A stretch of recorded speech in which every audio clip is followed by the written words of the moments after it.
And always, why develop that personality? Of course, in the first place, in order to communicate with your fellow man, in order to serve your fellow man, that's a very important tenet, very important aspect of personality, to communicate with the other, to sacrifice for the other, etc. But at the same time, also to have something to outgrow. As a human being, you always need some further goal to reach. And the human being, going through the different stages, in his young age, the emphasis will be on his physical existence, but then it becomes his intellectual existence, maybe then his emotional existence, his existence of feeling life. But beyond the physical, beyond the psychological, there's, so to speak, the third story of his house, let us say, which is the life of his soul. But to reach that, you also have to first complete the other types, complete your ground floor of physical being, complete your first floor of the mind and the heart. Then Inayat says, then, well, you see, the heart is the depth of the mind is the surface of the heart. But both the intellectual element and also the emotional element of the mind are developed in acting through the body. So the mind and the body sort of create your own personality with its emotions and with its thoughts. Heart has its own autonomy, so to speak, its faculty of loving, its sense of beauty, a sense of the inner realities of life.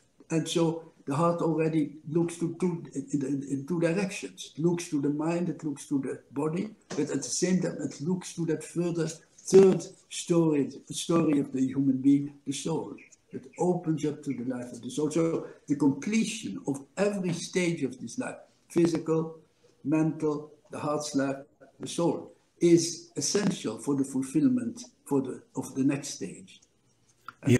The sense of beauty as such already raises one beyond the narrowness of one's external self, because you contemplate each to which you can reach out. And by the very joy of reaching out to that which you experience as beautiful, already one's personality is, so to speak, expanded and deepened and getting a further element of enrichment. Of course, with him, it is always with Inayat start with very simple things in order to come to the very profound ones. That's another thing. He almost, very often in his teaching, he is almost playfully light in what he says, in order to reach something very profound. So, out of personality, he begins, the first thing, look at creating a kind of sense of humanity in yourself. That's the basic thing. Create a sense of humanity and develop the humane qualities of the personality. How do you develop that? Whatever you do in life, however you are active in life, try to develop a love of beauty in whatever sense. Try to love, as I said, the beauty of nature, or the beauty of any form of art, or indeed the beauty of contemplating certain aspects of science, and whatever it be, but contemplate something which you can experience for you, for your taste, as something beautiful. Because that will already kind of stabilize and develop your sense of being and expand your sense of whom you are, of the personality you aim at becoming. So love of beauty is a very first thing, and everybody has some kind of taste. You have, as a human being, you have a kind of taste, a kind of intuition, which something you grasp intuitively as something which you can relate to as you find really beautiful. At whatever stage of development the person is, something will be there which appeals to him. So cultivate that sense not only of your concerns and your material interests, but alongside them, not that there's anything wrong with them, but supplement them by something which is beauty, which develops that sense of beauty in you. And so, as I said, there is that mind and heart, that relationship of the mind and heart, the second story, so to speak, of the house of the Sufi, and they have to interact with one another. And then, in that same context, he says, because he always, wants to bring you something light when he speaks something very profound. He wants to bring you something of a certain lightness of touch as well. That's typical for him as well. So he said, you see, every soul has a sense of beauty. Every soul has to be an Apsara in Indra's court.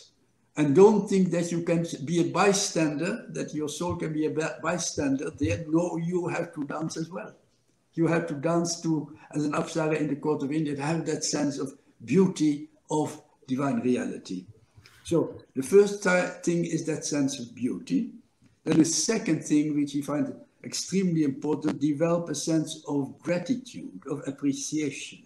In other words, that's again something which transcends your ego awareness, because by gratitude, by appreciation, you create an accommodation in yourself regarding somebody else. There are all these people who always want to be critical of somebody else. No, begin by appreciation, begin by gratitude. So look at beauty, look at, develop gratitude, appreciation for everything you can find in life to regard as a cause for that gratitude among you, from your fellow man, from circumstances, from conditions, whatever. Then there is, of course, to check impulses, to control one's impulses. And that's what he calls turning a man into a gentleman. Now, I don't know how you would put that in the female, but anyway, in those days that was not much a problem because it included, man included everybody.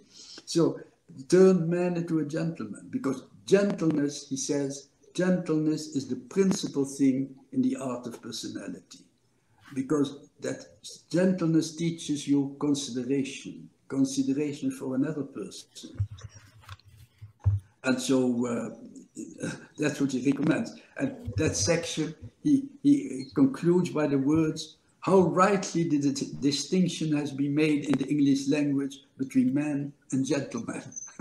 So that is what he says about that checking of impulses, controlling oneself, that one should never hurt anybody by any word or any expression or any behavior.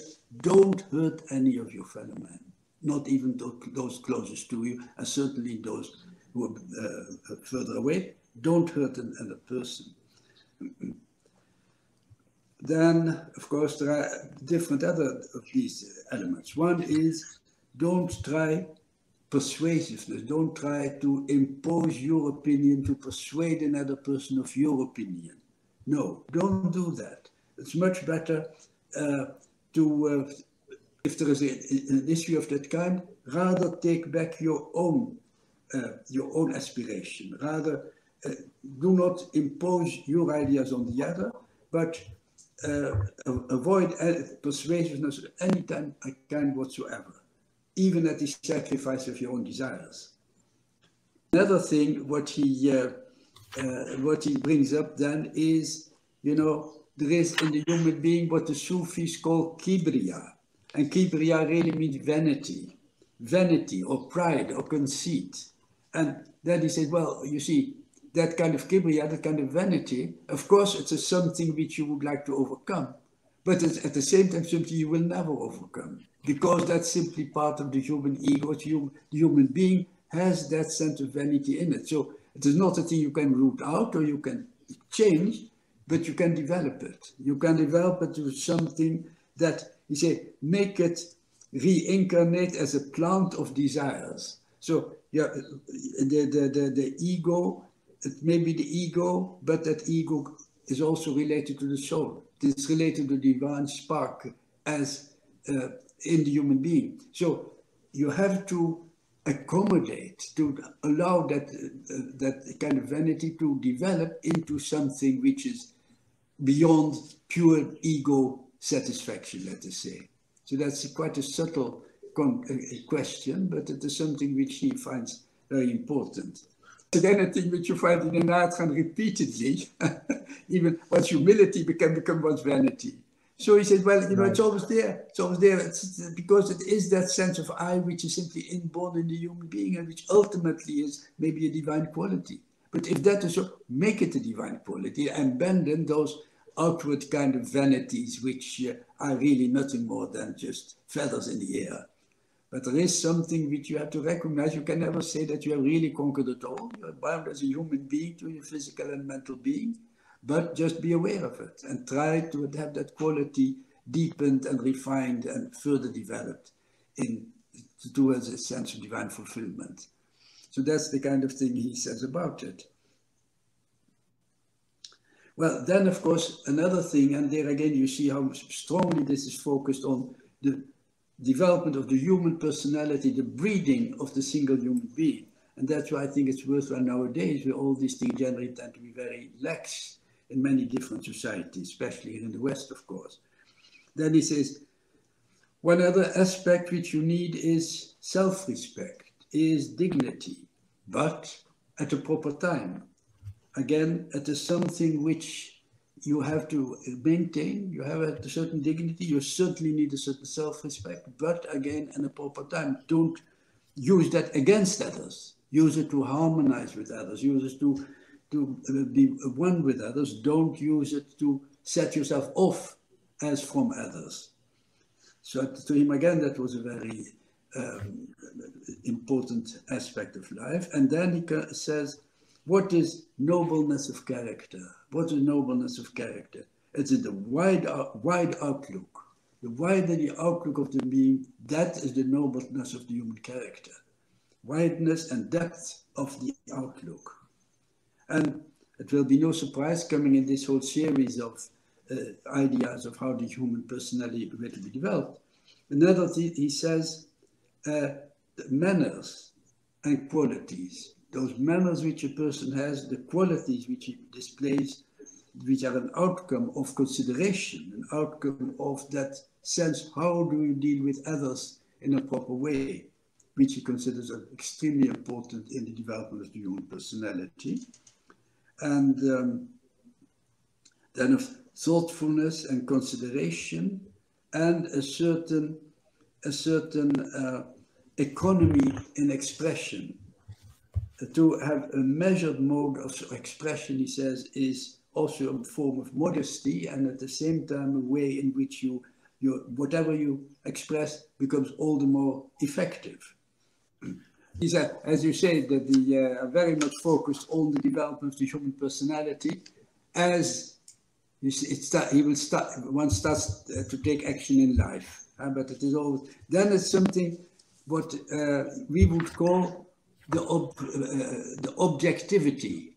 But Inayat here calls it, in this particular context, he calls it an awakened sense of justice.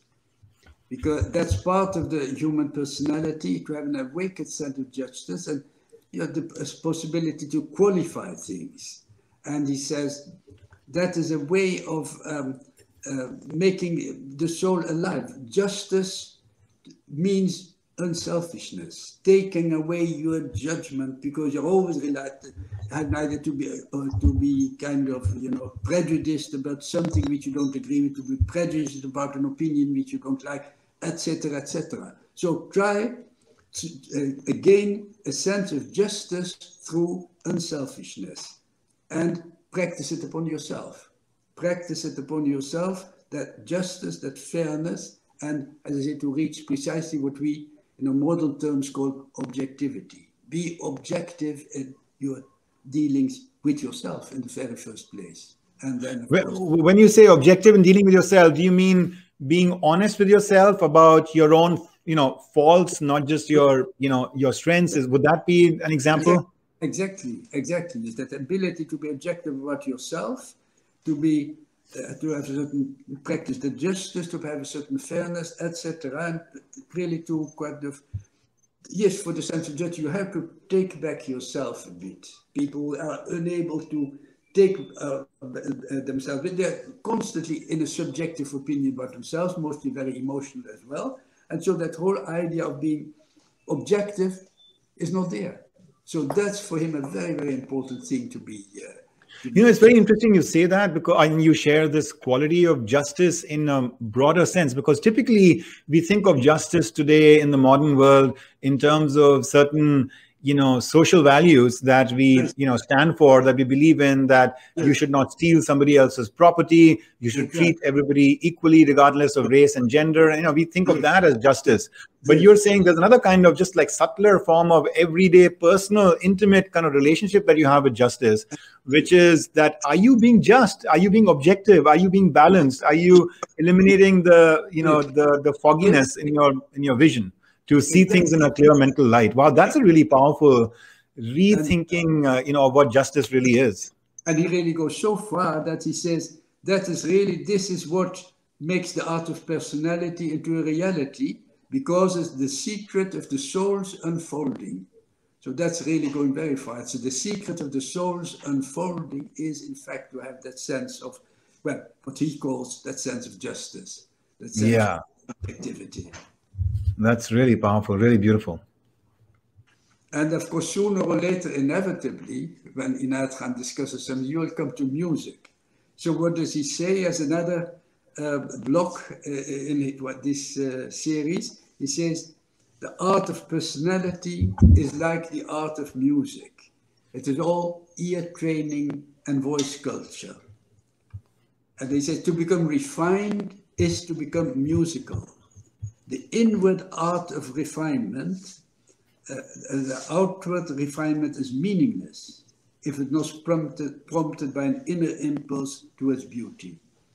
So that outward, etiquette, these forms of this is just to show, they have no value, of course. But if it is an inner impulse towards beauty, then what is expressed in the form of beauty, of musical sense, that is a certain refinement which any human being has to cultivate himself in relation to everybody else.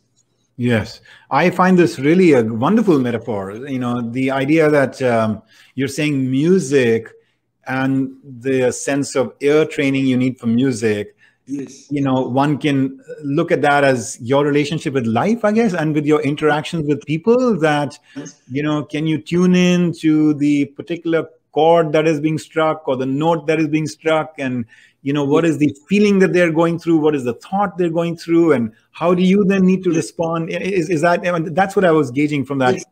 Yes, exactly. Ear training and voice culture.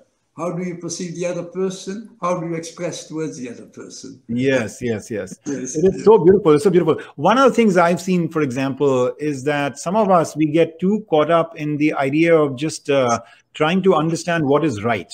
And then as long as we feel we are in the right, we just need to express it and say it.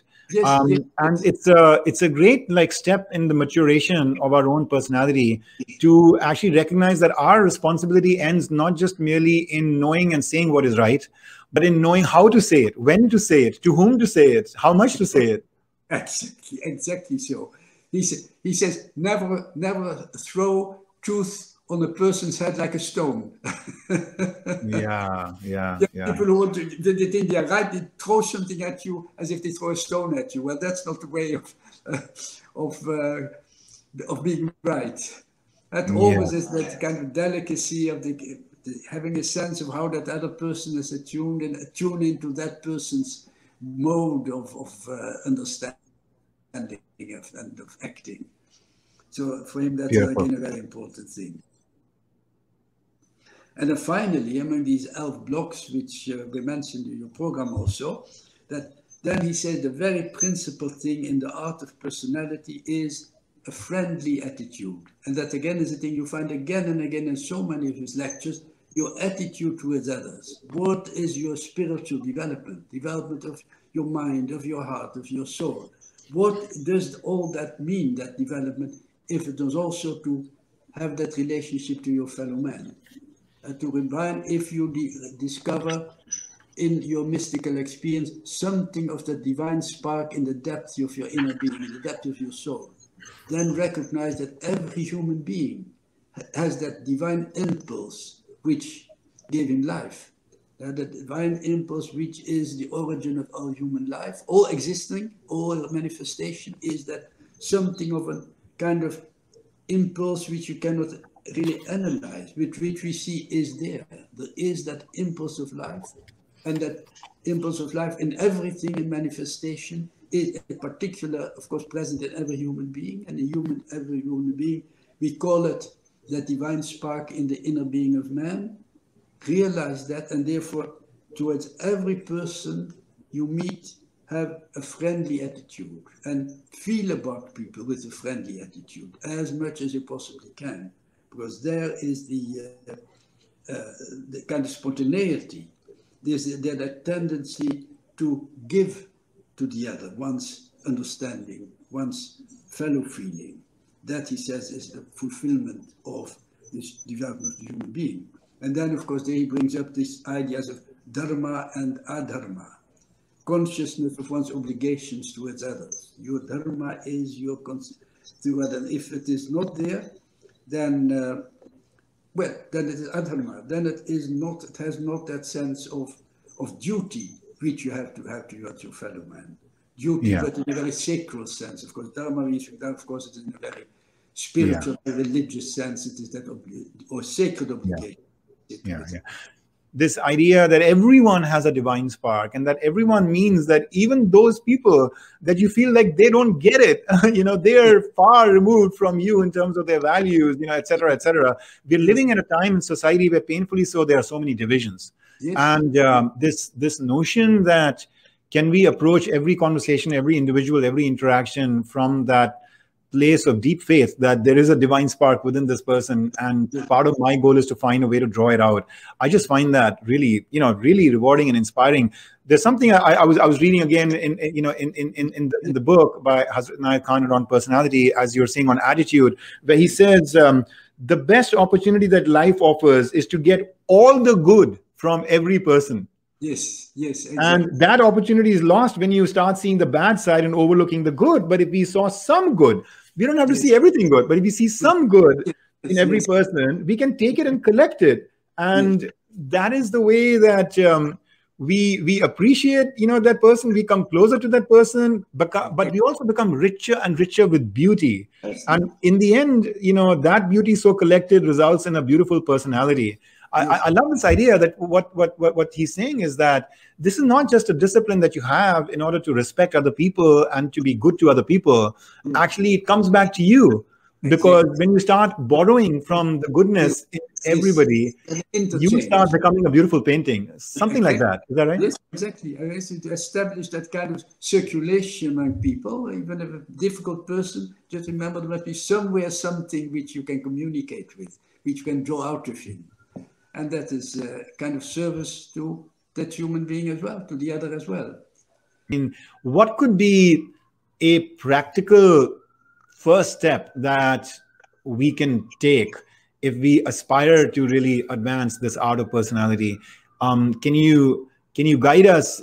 As you said, he would have a very, I forget the words you use, but something like a light touch, a very kind of gentle, simple, small little something to start people, so could you give us an example of what something like that could be for us? Yes, well, they said that the gentleness of character, that's very important to him. But at the same time, try to train yourself in the first place to look what beauty can you identify? What beauty can you identify in your surroundings, in your fellow man? Something which you can relate to in the sense of, so that's a way to start. The sympathy with everyone, that's an ultimate fulfillment. But it already starts with looking at developing a sense of beauty in oneself. Maybe it's not always easy to start with his fellow man, but one can start with some sense of beauty somewhere. And that will expand once that sense of beauty is there. That's the very first thing really he says. And there is the art of being able to love beauty. All right, and that will expand wherever it begins, but it will extend in time when it really is expand into, relating to one's fellow man as well. Not only to those one loves, but even with those with whom one has maybe not a good relationship, or when one has no relationship at all. But something like this will establish that kind of relationship with your fellow man in general. Seeing the good. Yes, wonderful. I'm taking a quote from the book to build on what you just said, sir. And he's saying, mistake is in the nature of the human being, but try to make it less and less. Yes. There must be the tendency to making fewer mistakes. The more one alters, the more there is a tendency to alter. And the more one keeps, the more there is a tendency to keep. Exactly. And so it's this notion of just small steps that become big leaps over time. Yes. And also never be too intimidated when you fail or when you fall. Failing and falling is natural for the human. Don't be too dramatic about it. Of course, get up and go on, and certainly by all means, but do not I mean what you sometimes find in certain very religious communities, they are overcome by sinfulness, how very sinful they are, and all that kind of thing. Well, that's a kind of egoism as well. You are not going to be relieved out of outward egotism if you say how very sinful you are. Forget, of course, acknowledge your mistakes, learn from them, but feel that from any failure or any fall you have learned, and so with that learning you can go on again and leave it behind you. Yes, yes.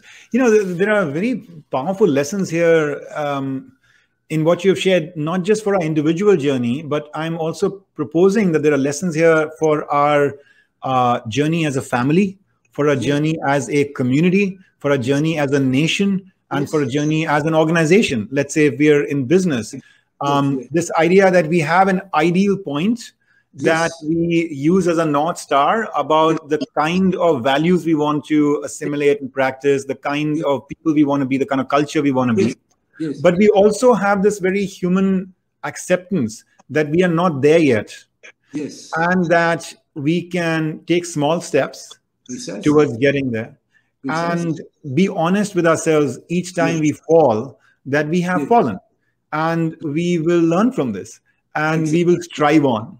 You know, and if this idea could be part of our national consciousness, if this could be part of our family consciousness, a parent apologizing to a child about a slip up in how they acted in a certain way, a president apologizing to a nation about a slip up in how we acted in a certain hour, a CEO apologizing to the organization that we are human. This is the ideal point. We all agree on it. I have failed in this regard, but I'm acknowledging it, and I'm going to strive to move on in a different way. I wonder what kind of a world we could create. Yes, exactly. Well, that's very much a point indeed. And relating to that, there's one thing which he emphasizes also very much. All these values, you develop your values not only in spiritual life, but or even in business life, even in life in the world. Don't think that you just abandon that or you don't become conscious of that. He says, for instance, if you allow, I'll read two short passages of his about this. That he says, the real mystic should have just as good qualifications for business, for industry, for social and political life as the materially minded man. The mystic should be a wonderful scientist, an influential statesman, an inspired artist. And then he says, I don't like it when people tell me, you are a mystic. I thought you would not take notice of this or that kind of worldly thing. Why should I not take notice of it? I take notice of every little detail, although every little detail does not occupy my mind so much that I don't take notice of anything else. But so, and then again he goes on to say, those who evolve spiritually only become one-sided. They expand only the inner consciousness and not the outward one. They may become unbalanced. Maybe spiritually they have extraordinary powers, but if they have no balance, what is it? If that is the understanding of the world, we should be most conscientious in order not to give the world a wrong impression. And that is the point what he makes. If we have a profession, if we are in business or in industry, we should do it fully, proving to the world that we can be as practical as everybody else, and also economical, regular in every way, systematic, persevering, enthusiastic. All these qualities we must show, and at the same time evolve spiritually. But it is these qualities which will give us the proof of our spirituality.